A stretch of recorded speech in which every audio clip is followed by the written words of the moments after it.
স্বাগত জানাচ্ছি সংবাদযোগে। দিনের প্রধান সংবাদ এবং তার বিস্তারিত বিশ্লেষণ নিয়ে আপনাদের সঙ্গে আছি আমি মাহবুব হাসান। একসময়ের শহুরে রোগ হিসেবে পরিচিত ডেঙ্গু এখন পৌঁছে গেছে প্রত্যন্ত অঞ্চলে। বছরের প্রথম ৮ মাসে ডেঙ্গুতে আক্রান্ত রোগীদের প্রায় ৮০%ই গ্রাম ও মফস্বল এলাকার। আইইডিসিআর বলছে, আক্রান্তরা গ্রামে গঞ্জে যাওয়ার ফলে সেখানকার মশা তাদের কামড়িয়ে ডেঙ্গুর জীবাণু বহন করা শুরু করেছে। মশার এই প্রজাতির আবাসস্থল ভিন্ন। চলতি বছর ডেঙ্গুতে মোট ১১০ জনের মৃত্যু হয়েছে। ডেঙ্গু আক্রান্ত হয়েছেন ২৭,৭৮২ জন এবং যার বলা হচ্ছে যে ডেঙ্গু এখন আর শহুরে রোগ নয়, এটা গ্রামগঞ্জেও ছড়িয়ে পড়েছে এবং প্রায় ৮০% ডেঙ্গু রোগী এখন ঢাকার বাইরের। নিয়ে আজকে কথা বলবো। আজকে আমাদের সঙ্গে আছেন অধ্যাপক ডক্টর কবিরুল বাশার, তিনি কীটতত্ত্ববিদ এবং জাহাঙ্গীরনগর বিশ্ববিদ্যালয়ের অধ্যাপক, এবং আছেন ঢাকা মেডিকেল কলেজ হাসপাতালের মেডিসিন বিভাগের অধ্যাপক ডাক্তার মোহাম্মদ হাফিজুর রহমান। আপনাদের স্বাগত জানাচ্ছি সংবাদযোগে। অধ্যাপক ডাক্তার হাফিজুর রহমান, এখন ডেঙ্গু পরিস্থিতিকে আপনি আসলে একজন ফিজিশিয়ান হিসেবে কিভাবে ব্যাখ্যা করবেন? যে রোগীরা আসছে তারা আসলে আগের চাইতে বেশি জটিলতা নিয়ে আসছে কিনা, মানে কিভাবে আপনার বিশ্লেষণ ব্যাখ্যাটা কি? আপনাকে এই প্রশ্নের জন্য অনেক ধন্যবাদ। আজকে ৭১ টিভির সাথে যারা আছেন, যে দর্শকগুলো আছেন, তাদেরকে অনেক ধন্যবাদ। আমরা আগে থেকে আমাদের ডেঙ্গু রোগীর ফ্লো আমাদের অনেক বেড়েছে এবং আমরা দেখতে পাচ্ছি যে প্রায় ইকুয়াল প্রপোর্শনে পুরুষ ও মহিলা রোগী ঢাকা মেডিকেল কলেজে আসছে এবং বেশ কিছু রোগী আমরা পাচ্ছি যেগুলো ঢাকা শহরের বাইরে থেকেও আসছে। তো এখন আমরা যেটা বলতে চাই যে আসলে ঢাকা শহর থেকে মানে ডেঙ্গু আগে প্রথমে ছিল একটা নির্দিষ্ট সিজনাল রোগ ছিল, এখন প্রায় সারা বছরই হয়। তবে এই যে এখন যে সিজনটা চলছে, এই সময় ডেঙ্গুর পিক খুব বেশি থাকে। এটা স্বাভাবিকভাবে আমরা জানি যে এখন বর্ষা বেশি হচ্ছে, এই যে ওয়েদার, এখন ডেঙ্গু মশার যে দুই প্রজাতির মশা হয় তাদের প্রজনন খুব বেশি হয় এবং বাড়ে। কিন্তু আসল সমস্যাটা কি হয়েছে জানেন? আমাদের যে আধুনিক সমাজে যে আমাদের যে কমিউনিকেশন এত ভালো হয়েছে, অতি অল্প সময় আমরা ঢাকা থেকে বরিশাল চলে যাচ্ছি, একদম প্রত্যন্ত গ্রামে চলে যাচ্ছি আমরা, এবং সে বাসগুলো অনেক ক্ষেত্রে দেখা গেছে এসি বাস।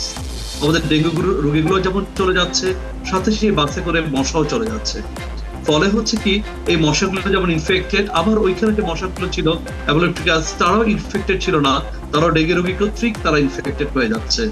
ফলে গ্রামে আমরা পাচ্ছি, কিন্তু গ্রামের যেহেতু এই রোগটা নতুন করে ঢাকা শহর আরবান অঞ্চল থেকে রুরাল অঞ্চলে কিন্তু রোগটা যেহেতু ছড়িয়ে পড়ছে, এবং আমরা যেটা বলতে পারি যে আমরা যদি একটু ভার্বাল অটোপসি করি, যে ফরম্যাটটা আমাদের আছে ডেঙ্গু রোগীর কেন মারা যাচ্ছে বা খারাপ হচ্ছে, তখন দেখা যাবে এর মধ্যে সবচেয়ে ইম্পর্টেন্ট যে ইস্যুটা সেটা হচ্ছে সচেতনতা।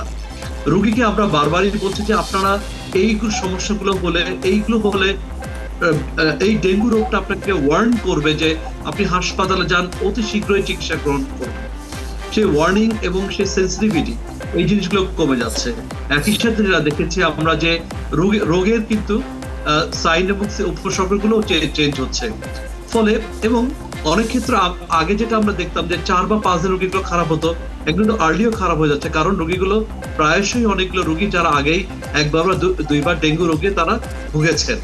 তো এই রোগীগুলো আমাদের কাছে আসছে, অনেক ক্ষেত্রে আমরা রোগীকে একদম শকে পাচ্ছি, যেখান থেকে আসলে রোগীকে আবার ব্যাক করানো কঠিন হয়ে যায়, রিভার্সিবল একটা স্টেটে কঠিন হয়ে যায়।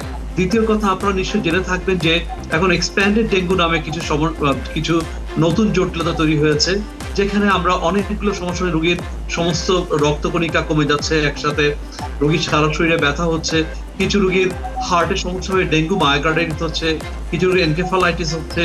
সো আমরা এক্সপ্যান্ডেড ডেঙ্গু সিনড্রোমের ক্ষেত্রে দেখছি যে আমাদের রোগীর মর্টালিটি বাড়ছে। তো যত দিন যাবে তত রোগ এই ডেঙ্গুকে কিন্তু পৃথিবীতে থাকতে হবে। তো যদি তাকে যদি সাস্টেইন করতে হয়, তাকে রূপ বদলে আরো জটিল আকার ধারণ না করলে সে সাস্টেইন করবে না। আমার যেটা মনে হয়েছে যে রোগ নিজেই সাস্টেইন করার জন্য তার ওন ওয়েতে রুরাল এরিয়াকে পছন্দ করে নিয়েছে এবং নতুন কিছু রূপে আমাদের সামনে আবির্ভূত হচ্ছে। আমরা চেষ্টা করছি, তারপরও কিন্তু মর্টালিটি রেট আস্তে আস্তে বাড়ছে, কখনো ৩টা ৪জন, এখন ৫জন হয়ে গেছে আজকে। অনেক ধন্যবাদ। জি, অধ্যাপক ডক্টর কবিরুল বাশার, এখন একসময় শহরের রোগ থাকলেও এখন গ্রামগঞ্জে ছড়িয়েছে এবং অধ্যাপক হাফিজুর রহমান যেরকম বলছিলেন যে এখন মানে ডেঙ্গুকে এই পৃথিবীতে থাকতে হলে তার প্রতিনিয়ত নিজেকে বদলাতে হচ্ছে এবং নতুন নতুন জটিলতা নিয়ে সে ফেরত আসছে। এখন যেমন আমরা বলছি যে অন্য একসময় জানতাম যে এডিসের এক ধরনের মশার কামড়ে ডেঙ্গু হয়, এখন আজকে আমার সহকর্মী যখন কথা বলতে গেছেন আইডিসিআরে তখন বললেন যে মানে রুরালের যে এডিস তারাও এটি বহন করা শুরু করেছে। একটু যদি আমাদের সহজ করে একটু ব্যাখ্যা করেন। জানাই একাত্তর টেলিভিশনকে এই জাতীয় অনুষ্ঠানের মাধ্যমে আমরা জনগণকে সচেতন করতে পারি এবং নীতি নির্ধারণী পর্যায়ে যারা আছে তাদেরকেও সম্পৃক্ত করতে পারি এই কাজগুলো। আপনি যে প্রশ্নটি করলেন যে একটা সময়ে এটি শহরের রোগ ছিল, আসলে নগরায়নের প্রভাবটা কিন্তু সারা বাংলাদেশের এখন গ্রাম অঞ্চলে পড়েছে। আপনি দেখবেন একটা গ্রামে একসময় মাটির বাড়ি ছিল, সেখানে কিন্তু এখন আর মাটির বাড়ি নেই, সেখানে পাকা বাড়ি হয়ে গেছে। যেখানে টিনের ঘর ছিল সেখানে টিনের ঘর নেই, সেমি পাকা একটা বিল্ডিং হয়েছে। নগরায়নের একটি প্রভাব রাস্তাঘাট থেকে শুরু করে ক্যান ফুড, প্যাকেট ফুডের ব্যবহার সব জায়গায় বেড়েছে। আপনি যদি বাংলাদেশের দোকানগুলোর দিকে তাকান, আপনি দেখবেন প্যাকেট ফুড, ক্যান ফুডের সারি সারি সাজানো, মনে হচ্ছে যে একটি দোকান ভর্তি ক্যান ফুড এবং প্যাকেট ফুডের একটা বিশাল সমারোহ। তো এই ক্যান ফুড এবং প্যাকেট ফুডগুলো এখন একদম প্রত্যন্ত গ্রাম অঞ্চলেও পাওয়া যায়। আপনার যে চা খাওয়ার যে glass, one time use glass, one time use খাবারের প্লেট, খাবারের বাটি আপনার প্রত্যন্ত অঞ্চলে এখন পাওয়া যায়। এগুলো প্রচুর পরিমাণে মশার একটি উর্বর ব্রিডিং গ্রাউন্ডে রূপান্তরিত হয়েছে। আবার গ্রাম অঞ্চলে যে বিল্ডিংটি বাড়িতে হয়েছে, পাকা বাড়ি হয়েছে, কিন্তু সেই বাড়িতে পর্যাপ্ত পানির সাপ্লাই নেই। সেই বিল্ডিং এর ভেতরে দেখা যাচ্ছে যে বৃষ্টির পানি টয়লেটের ভিতরে জমিয়ে রাখা হচ্ছে, বৃষ্টির পানি কিচেনে, পাকঘরে জমিয়ে রাখা হচ্ছে, অথবা বাইরের টিউবওয়েল থেকে অথবা নদী থেকে অথবা পুকুর থেকে পানি ওই সেমি পাকা বিল্ডিং এর ভিতরে নিয়ে এসে টয়লেটে রাখা হয়েছে, সেখানে এডিস মশা পাচ্ছি আমরা। যখন বিভিন্ন গ্রামে এবং শহরে এডিস মশার নিয়ে গবেষণা করতে যাই, আমাদের বিচিত্র রকমের অভিজ্ঞতা হয়। বিভিন্ন জায়গায় গিয়ে বিভিন্ন রকমের অভিজ্ঞতা, বিভিন্ন জায়গায় দেখি যে বৃষ্টির পানির ব্যবহার। আপনি দেখেন যে বরগুনার কথা আপনারা জানেন, বরগুনায় ব্যাপক ডেঙ্গু হচ্ছে এবার সবচেয়ে বরিশাল ডিভিশন সর্বোচ্চ ডেঙ্গু রোগীর ক্ষেত্রে। কেন? এই কারণটা ফাইন্ড আউট করা দরকার। কারণ হচ্ছে যে মানুষের ওয়াটার সাপ্লাই সিস্টেম, পানির যে সরবরাহ, নিরবচ্ছিন্ন পানির সরবরাহ নেই। অনেক জায়গাতে যেটা ভালো পানি নেই, যেমন বরগুনাতে পানি আপনারা জানেন যে প্রচুর আয়রন থাকে বরগুনার পানিতে এবং ওই পানিটা লালচে হয়, সেই পানি দিয়ে রান্নাবান্না করা যায় না। তাই মানুষ সেই পানি দিয়ে রান্নাবান্না না করতে পারার কারণে তারা পানি কিচেনে সবসময় জমিয়ে রাখছে, বৃষ্টির পানি হোক অন্য কোনো পানি হোক, সেই পানিতে আমরা প্রচুর পরিমাণে এডিস মশা পাচ্ছি। তো এইভাবে ক্যান ফুড, প্যাকেট ফুডের ব্যবহার, অপরিকল্পিত নগরায়ন, নিরবচ্ছিন্ন পানি সরবরাহ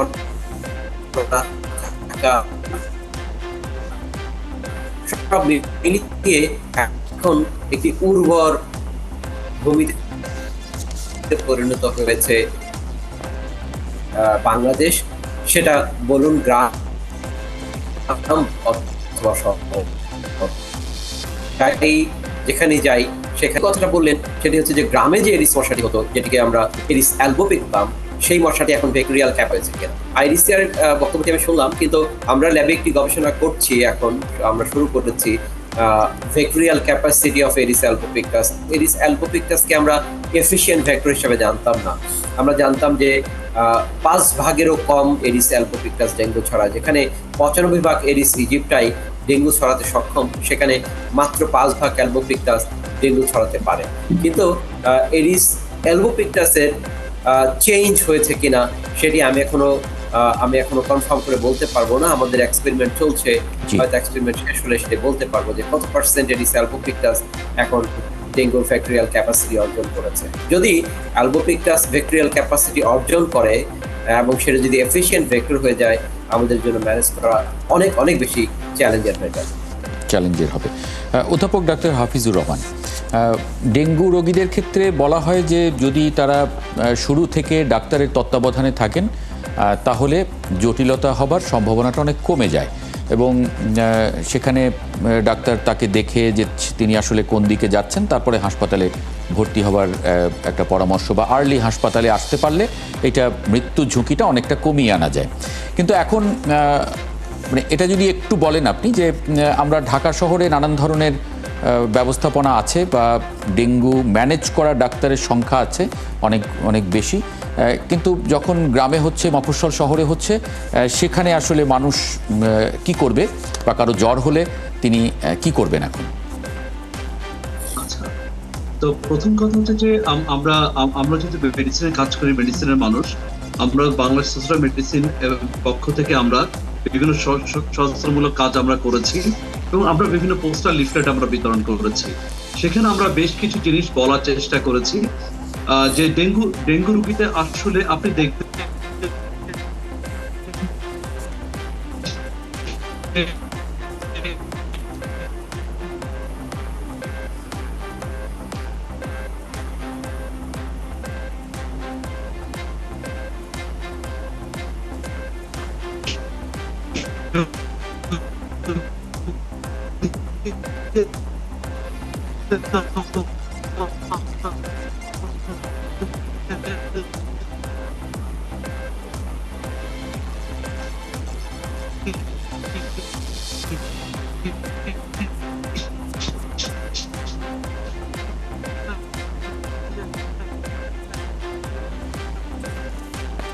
জি, আমরা স্পষ্ট শুনতে পাচ্ছি না অধ্যাপক হাফিজুর রহমান, আমরা আপনার কাছে আরেকবার একটু ফিরব।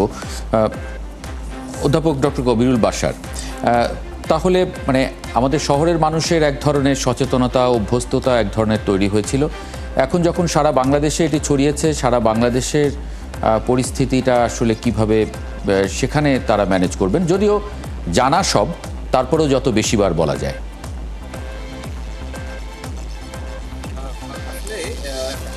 যখন ডেঙ্গুটি সব জায়গায় ছড়িয়ে যাবে তখন কিন্তু ম্যানেজ করা ভেরি ডিফিকাল্ট। আমরা আমাদের গ্রামে একটা প্রবাদ আছে, সর্বাঙ্গে ব্যথা ও এখন যদি ব্যথাটি সর্বাঙ্গে ছড়িয়ে যায়, সারা বাংলাদেশে ছড়িয়ে যায়, গ্রাম থেকে শহরে, শহর থেকে গ্রামে, তাহলে কিন্তু খুব খুব খুব ডিফিকাল্ট। কেন? কারণ হচ্ছে যে এডিস মশা নিয়ন্ত্রণ যেখানে আমরা শহরেই খুব বেশি সফল না, সেখানে গ্রামে যেখানে একটি এডিস মশা নিয়ন্ত্রণ যে কাঠামো, ঢাকা সিটি কর্পোরেশনের কথা যদি বলেন, নিয়ন্ত্রণের একটা কাঠামো আছে, মসকিটো কন্ট্রোলের একটি কাঠামো আছে, যেখানে অন্য অন্য শহরগুলোতেই, গ্রামে তো থাকার প্রশ্নই ওঠে না, সেজন্য বেশ কঠিন। তবে একটি কাজ করা দরকার, সেটি আমি বারবারই বলছি, অনেকবারই বলছি, যে বাংলাদেশের একটি জাতীয় একটি প্রতিষ্ঠান হওয়া দরকার, অভিভাবক প্রতিষ্ঠান, যারা মশাবাহিত রোগ বা বাহবাহিত রোগ নিয়ন্ত্রণে তারা অভিভাবক প্রতিষ্ঠান হিসেবে কাজ করবে এবং এই প্রতিষ্ঠান ইঞ্জিনিয়ার সরকার মন্ত্রণালয়ের অধীনে হতে হবে। কারণ এই যেই প্রতিষ্ঠানগুলো মশা নিয়ন্ত্রণে কাজ করে তারা কিন্তু সবাই স্থানীয় সরকার মন্ত্রণালয়, উপজেলা পরিষদ এবং ইউনিয়ন পরিষদ, এই যে মাঠ যে প্রশাসন আছে স্থানীয় সরকার মন্ত্রণালয়, এই প্রশাসনিক কাঠামোটাকে যদি শক্তিশালী করা যায় এবং তাদেরকে যদি মশা নিয়ন্ত্রণে যোগ্যোপযোগী হিসাবে তৈরি করা যায়, তাদেরকে যদি ট্রেনিং এবং জনবল লজিস্টিক্স প্রদান করা যেতে পারে, তখন হয়তো এটিকে নিয়ন্ত্রণ করা সম্ভব হবে। আমরা একটু অধ্যাপক ডাক্তার হাফিজুর রহমানকে একটু পেয়েছি, তার কথাটা যদি একটু শুনি।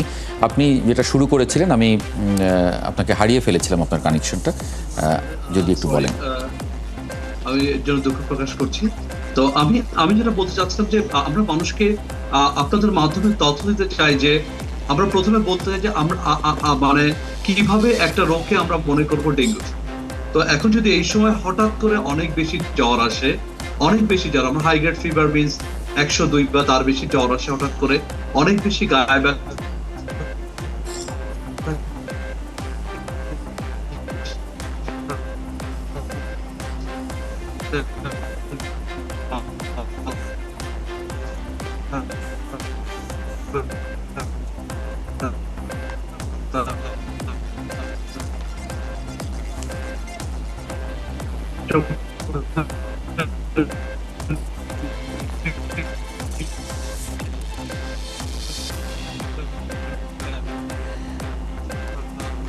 রোগীর বমি অবসাদগ্রস্ত তাকে পেয়ে বসেছে, এই সময় তার করবে, তার গিটে ব্যথা হবে, অস্থিগুলো ফুলে যেতে পারে, খাবারের অনীহা তৈরি হয় এবং রোগীর বিশেষ কিছু জায়গায় কিছু সমস্যা হয়, তার উপরে বেসিস করে আমরা মনে করি যে তার এই পার্টিকুলার এই ভাইরাস দিয়ে তার সমস্যা হয়েছে।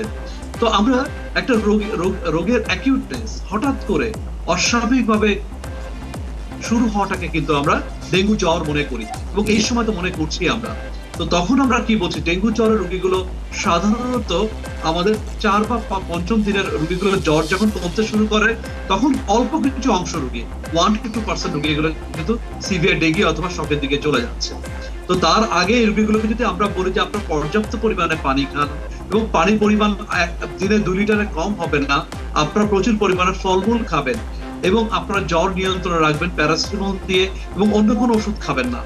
আমরা দেখেছি কিছু কিছু রোগীরা এমন কিছু ওষুধ খান যে ক্ষেত্রে তার প্ল্যাটলেট কমে যায় অথবা ভ্রান্ত ধারণা নিয়ে জ্বর কামানোর জন্য তারা ব্যথার ওষুধ খান অথবা তারা ব্যথার ওষুধের উপরে আছে যেগুলো বন্ধ করেননি, অথবা কিছু প্রেশার ওষুধ আছে যেগুলো আমরা পার্টিকুলারলি অনেক বেশি প্রেশার কমিয়ে ফেলে, ডেঙ্গু রোগীর আরো বেশি প্রেশার কমিয়ে ফেলতে পারে, ডায়াবেটিক্স জাতীয় ওষুধ, এগুলো আমরা বলি যে আপনারা স্বল্প সময়ের জন্য বন্ধ রাখবেন। জি, তো আমরা তার মানে মোটা দাগে যেটা দাঁড়ালো যে আসলে যখন একটু সিভিয়ার জ্বর হবে বা এই সময় জ্বর হবে তখন অবশ্যই একজন ডাক্তারের তত্ত্বাবধানে থাকাটা সবচেয়ে সেফ এবং এক্স্যাক্টলি ডাক্তারের পরামর্শ নিয়ে যদি তারপরে তার পরামর্শ মতো চলাটাই সবচেয়ে নিরাপদ, ভালো। অনেক ধন্যবাদ আপনাদের দুজনকে, অধ্যাপক ডাক্তার মোহাম্মদ হাফিজুর রহমান এবং অধ্যাপক ডক্টর কবিরুল বাশার, আপনাদের দুজনকে যুক্ত হবার জন্য আজকে সংবাদযোগে। এ ছিল আজকের সংবাদযোগে। আগামীকাল একই সময়ে দেখা হবে অন্য কোনো বিষয় এবং তার বিস্তারিত নিয়ে। ৭১-এর সঙ্গে থাকুন।